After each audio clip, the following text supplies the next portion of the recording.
Jacques Cressel. Bonjour. Vous êtes délégué général de la Fédération des entreprises du commerce et de la distribution. La grande distribution qui met, vous l'avez entendu depuis hier, en colère les professionnels de santé avec ces millions de masques chirurgicaux qui vont être vendus à partir de lundi dans la grande surface. Déjà, Jacques Cressel, par rapport à cette demande de la sénatrice Nathalie Delattre, si cette commission est constituée, est-ce que vous accepterez de venir vous expliquer devant le Sénat ? Par définition, le Parlement est libre de faire ce qu'il veut et par ailleurs, il y a l'obligation de répondre à une commission d'enquête. La transparence ne nous fait jamais peur, il n'y a aucun problème. Si cette sénatrice nous avait appelé, on lui aurait dit ce que je vais vous dire, c'est-à-dire qu'il n'y a aucun stock caché. Il n'y a pas des centaines de millions de masques qui sont aujourd'hui dans les magasins, qui attendent de pouvoir être vendus. Il y a une situation extrêmement simple qui est que le gouvernement nous a demandé, il y a une dizaine de jours, de faire en sorte que le déconfinement se passe le mieux possible, et ceci avec les pharmaciens ou les buralistes, en vendant des masques au grand public, progressivement à partir du 4 mai, de manière plus large à partir du 11 mai.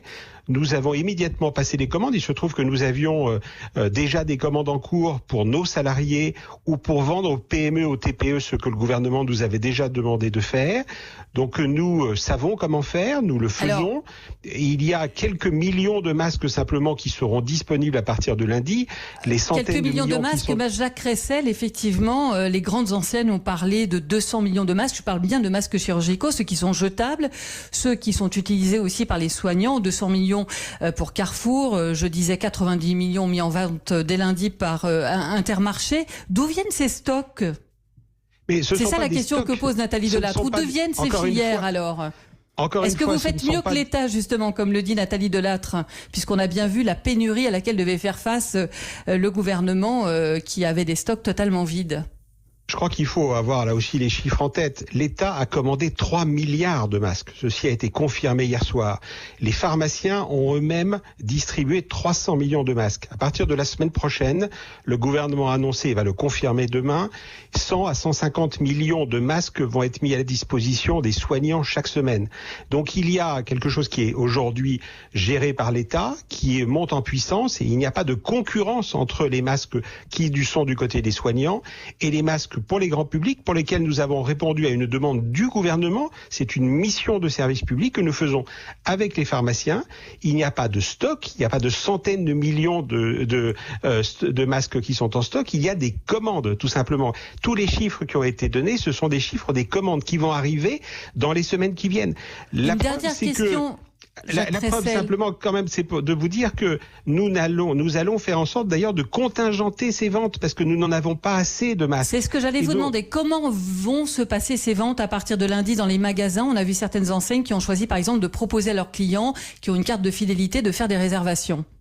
Alors il y aura soit des réservations pour les cartes de fidélité, mais pour tout le monde, ça sera naturellement ouvert à tout le monde.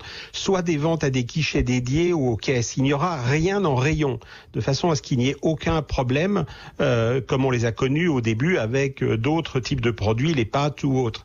Et il y aura surtout un engagement majeur sur les prix, c'est-à-dire de vendre les prix avec une marge minimale, généralement à prix coûtant, de l'ordre de 60 centimes très souvent pour le masque à usage unique, c'est-à-dire moins que les 0,95 qui sont depuis hier la limite maximum fixée par l'État, et 2 à 3 euros pour les masques en tissu, avec des contingents, pas plus de 2 masques en tissu par personne et par semaine, et pas plus d'une boîte de masques à usage unique, autrefois chirurgicaux, par personne, de façon à faire en sorte que tous les Français puissent en avoir.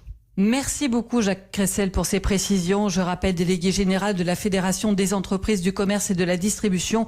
Précision importante alors qu'effectivement la polémique autour des masques n'a cessé depuis le début de l'épidémie et que tout le monde souhaite évidemment en avoir à partir du 11 mai.